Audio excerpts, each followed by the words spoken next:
भगवान किस प्रकार की भक्ति से प्रसन्न होते हैं? माता पिता की सेवा का क्या फल मिलता है? संकल्प शक्ति व आशीर्वाद क्या कर सकते हैं? इन सभी सवालों के जवाब हमें मिलते हैं महाराष्ट्र सोलापुर स्थित यात्राधाम पंढरपुर के भगवान विठोबा के परम भक्त पुंडलिक की कथा से। आइए जाने निसर्ग पंड्या के साथ सनातन संदेश के माध्यम द्वारा। पुरोहित जानुदेव और सत्यवती के पुत्र पुंडलिक का विवाह सुखी संपन्न घराने में होने के कारण पुंडलिक को धन द्रव्य अन्य साधन सामग्री सभी बहुत ही सरलता से प्राप्त होते रहते थे। पुंडलिक अपनी पत्नी से भी ज्यादा अधिक स्नेह सामीप्य में समय व्यतीत करते थे। इन्हीं कारणों से पुंडलिक धन उपार्जन करने हेतु ज्यादा प्रयत्नशील न होते हुए निष्क्रिय रहने लगे थे। पुंडलिक अपने पिता के पुरोहित कार्य में भी सहभागी बनने को तैयार न थे। इस बात को लेकर उनके पिता जानुदेव से उग्र चर्चा होती रहती थी। साथ ही साथ पत्नी के स्नेह भाव में वश रहने से उनकी माताजी के साथ भी पुंडलिक की कही सुनी हुआ करती थी। इन सब से घर में कलह का वातावरण हो चुका था। इन सब से परे पुंडलिक अपने सांसारिक सुखों से खुश रहते थे। वहीं दूसरी ओर उनके माँ बाप इस परिस्थिति से बहुत ही व्याकुल रहने लगे थे। समय चला जा रहा था। समय के साथ व्यक्ति को अपने जीवन रीति नीति में बदलाव लाने हेतु हमारी संस्कृति में आश्रम व्यवस्था का निर्माण किया गया है। जानुदेव व सत्यवती को भी लगा कि अब वानप्रस्थ का समय आ गया। इसीलिए उन्होंने नगर से निकलने वाले संघ के साथ काशी जाने का निर्णय लिया। यह निर्णय से पुंडलिक की पत्नी बहुत ही व्याकुल हो गई। उसने अपने पति को बताया, आपके माता पिता ने हमें अभी धन संपत्ति के बारे में कुछ बताया नहीं है। अगर काशी यात्रा के दौरान कुछ अनहोनी हो गई तो हम हाथ धरे रह जाएंगे। इसीलिए हम भी उनके साथ काशी यात्रा में जाएंगे। काशी यात्रा के दौरान पुंडलिक का समग्र ध्यान उनकी पत्नी की ओर ही रहता था। पुंडलिक अपने माँ बाप के प्रति पूरी तरह बेपरवाह दिखाई दे रहे थे और यह व्यवहार लोक चर्चा का कारण बन चुका था। यह सब देखकर जानुदेव और सत्यवती और अधिक दुखी व व्याकुल हो चुके थे। यात्रा के दौरान बीच में भीमा नदी के पास कुकुट स्वामी का आश्रम था। सभी यात्रियों ने वहां पड़ाव डाला। 2 दिन वहां रुकने के बाद यात्रा आगे प्रस्थान करने वाली थी। प्रथम रात्रि के तीसरे पहर में पुंडलिक ने देखा आश्रम में 3 स्त्रियां आई और आश्रम की साफ सफाई की। जब वो आश्रम की साफ सफाई कर रही थी तब उनके वस्त्र मलिन थे। पर आश्चर्य तब हुआ कि यह 3 स्त्रियां आश्रम के भीतरी भाग से गुजरकर वापस आई तो उनके वस्त्र व चेहरे की क्रांति सुवर्णमयी तेजस्वी हो गई थी और वो वहां से चली गई। पुंडलिक कुछ समझ नहीं पाया। दूसरी रात्रि पर भी वह प्रक्रिया पुनः देखी तो कुतूहलवश पुंडलिक ने उन 3 स्त्रियों से उनका परिचय पूछा। तब उन्होंने बताया कि वह तीनों गंगा, यमुना और सरस्वती है। गंगा, यमुना, सरस्वती ने बताया कि कुकुट स्वामी अति पवित्र व तेजस्वी सन्यासी है। उनका यह आश्रम एक पावन धाम है।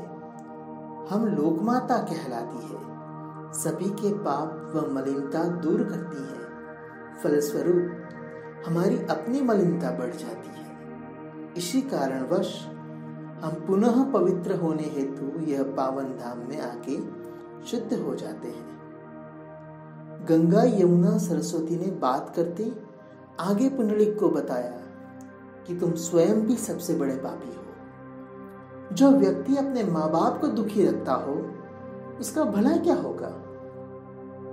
इतना सुनते ही पुंडलिक शून्य मनस्क हो गए। पुंडलिक ने इसकी क्या प्रतिक्रिया दी वह जानने से पहले चैनल को लाइक, शेयर, सब्सक्राइब कर बेल आइकन को खास क्लिक करें। पुंडलिक के मनः ज्ञान चक्षु खुल गए। चित्त में समाविष्ट मोह माया रूपी विष आंसू बनकर बहने लगे और उसी क्षण पुंडलिक ने संकल्प लिया कि आज से मेरी हर सांस मेरे माता पिता के सेवा कार्य के यज्ञ को ही प्रज्वलित रखने हेतु क्रियाशील रहेगी। आप जानते हो आगे क्या हुआ? पुंडलिक का एक अर्थ होता है कमल पुष्प। कमल कीचड़ वाले पानी में विकसित होता है, परंतु जब कमल पूरी तरह से खिल जाए तो पानी भी कमल पत्र पर टिक नहीं सकता, उतना बेदाग रहता है। अपने पुंडलिक के कर कमल भी हर वक्त माता पिता की सेवा में कार्यरत रहने लगे। यह परिवर्तन देख माता पिता ने भी पुंडलिक को दिल से स्नेह सभर आशीर्वाद देते रहते थे। हमारे शास्त्रों में है मातृ पितृ देवो भव, अर्थात माता पिता को देव समान जानो। उनकी आज्ञा व सेवा प्रभु के भक्ति के समान ही है। पुंडलिक की यह मातृ पितृ भक्ति से प्रसन्न होकर स्वयं श्री हरि विष्णु के कृष्ण स्वरूप ने पुंडलिक को दर्शन दिए। प्रभु ने द्वार पर खड़े होकर पुंडलिक को बताया, मैं स्वयं तुमसे मिलने हेतु आया हूं। पुंडलिक उस समय अपने माता पिता की सेवा में मग्न थे और उन्होंने कह दिया, ठीक है आप प्रभु हो, परंतु अभी मैं मेरे माता पिता की सेवा में व्यस्त हूं। आप जरा द्वार पर ही मेरी प्रतीक्षा करें। यह सुन भगवान मुस्कुराते हुए बोले, चलो यह भी ठीक है, किंतु मेरे लिए आसन भी नहीं दोगे? पुंडलिक ने पास रही एक ईंट प्रभु की ओर सरकाकर बोले, आपका आसन। भगवान उस ईंट पर खड़े हो गए और अपने दोनों हाथ को एक विशिष्ट मुद्रा में रखकर सस्मित मुखारविंद के साथ अपने भक्त की ओर देखने लगे। कुछ समय बाद पुंडलिक प्रभु के पास आए।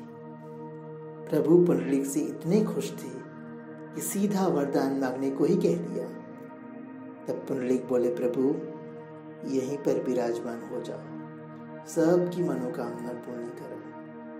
प्रभु उस वक्त ईंट पर खड़े थे। ईंट का दूसरा अर्थ होता है विट्ठ। तब से प्रभु के इस रूप को पुंडलिकनाथ प्रभु विट्ठला के नाम से पूजा जाता है। यह पुंडलीनाथ विट्ठला यात्राधाम महाराष्ट्र में पुणे से करीब 200 किलोमीटर दूर सोलापुर के चंद्रभागा नदी तट पर स्थित है। यहाँ आषाढ़ी एकादशी का बहुत महत्व है। यह तीर्थ के बारे में आगे जाने उससे पहले चैनल को लाइक, शेयर, सब्सक्राइब कर बेल आइकन को खास क्लिक करें। यह तीर्थ 11वीं सदी में बना और मंदिर निर्माण 12वीं सदी में शुरू हुआ था। यहाँ पर आषाढ़ी एकादशी पर पालकी यात्रा का आयोजन होता है, जिसका उल्लेख London world book of records में पंढरपुर आषाढ़ी एकादशी वारी के नाम से दर्ज है। यह यात्राधाम भक्त और भगवान से जुड़ा हुआ है। भगवान के साथ माता पिता की सेवा या अन्य लोकहित कार्य की सेवा भावना से उसका लाभ हमें मिलता ही है। याद है ना भगवान गणेश?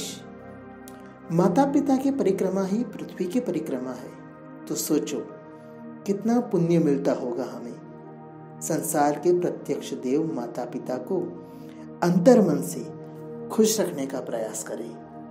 इसी अभ्यर्थना के साथ जय भगवान।